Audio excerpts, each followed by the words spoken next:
የቀድሞ ኢትዮጵያ ፕሬዝዳንት ኮሎኔል መንግስቱ ኃይለማርያም እዛ ነው ያሉትና በአንድ ወቅት እርሳቸውን ለመግደል ከኤርትራና በተወሰነ ደረጃ ከኢትዮጵያ መንግስት የተላኩ መልእክተኞች እዛ ሀገር ተጉዘው ዜና ነበር፣ የዓለም አቀፍ ዜና ነበርና እርሱ አምባሳደር ነበሩ ያለ? አልነበርኩም። ከዛ በኋላ ነው የሄድኩት። ኤርትራውያን ናቸው አክቹዋሊ ሊገሏቸው የሄዱት። በጣም ይጠበቃሉ ሰውየው እና የሄድኩት ግን ከዛ በኋላ ነው።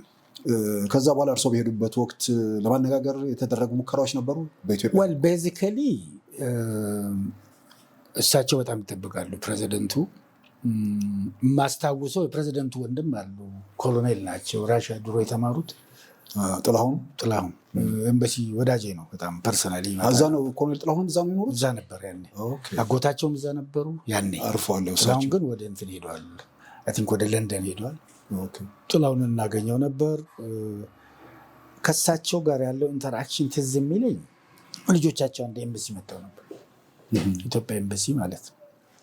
እንደ አጋጣሚ ጦር ኃይሎች ነው የተወለዱት እና በርዝ ሰርተፊኬታቸውን አውቴንቲኬት ኤምባሲን ያደርግላቸው። እንደምታውቀው እያንዳንዱ ሀገር የተወላጅ ይሄ በርዝ ሰርቲፊኬት በሀገሩ ኤምባሲ አውቴንቲኬት መደረግ አለበት።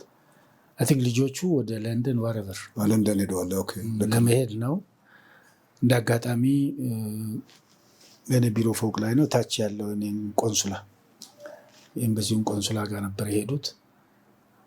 ኤምባሲው ቆንሱላ ጋር ሄደው ኮምፒውተር ውስጥ ስማቸውን እየከተተ ነበር የሚሰራው። እንዲህ ተሰልፈው ነበርና ስማቸውን ስጠይቃቸው አንዷን ጠይቃታል። ልጁ ሲነግረኝ ነው በኋላ ማን ነው ስምሽ? ትምህርት መንግስቱ የአያትሽን ስም ስላት ዝም አሉ። ብዙ ተገልጋይ ነበር። ያቺ ማነሽ ስምሽ? ትዕግስት መንግስቱ የአያትሽ ስም። በኋላ ቆዩና ህዝብ ከሄደ በኋላ አሉ ኃይለማርያም መንግስቱ ኃይለማርያም ብለው ነገሩኝ አለ። ልጁም ደንግጦ መጣ። ጉድ ፈላ አለኝ። በጣም አልቦታል። አምባሳደር ዛሬ ጉድ ፈላ ምናምን አለኝ። ምንድን ነው? የኮሎኔል መንግስቱ ልጆች እኮ መጡ እዚህ። ትንሽ ገርበ ምን ፍለጋ ነው መጡት? የበርዝ ሰርቲፊኬታቸውን አውቴንቲኬት እንድናደርግ እና ምን አልካቸው? ምንም አላልኩም እንድትወስንልኝ ነው አለ። በኋላ ሉክ እንግዲህ ያኔ መንግስት የኢትዮጵያ መንግስት የሚፈልጋቸው አባትየውን ነው ልጆቹን አይደለም። ክራይም በአሶሲዬሽን ስለሌለ እንስጣቸው አልኩት። ትንሽ አይ አዲስ አበባ ብትደውል አምባሳደር እንዳስወቅስ ምናምን አለ። እኔ ወስነን ሰጠናቸው። በጣም ያሳዘነኝ በኋላ በነጋታው ትልቅ አበባ ይዘው መጥተው በር ላይ በኢትዮጵያዊነታችን በጣም ደስ ያለን ብለው አስቀምጠው ሄዱ። ታንኪው ብለው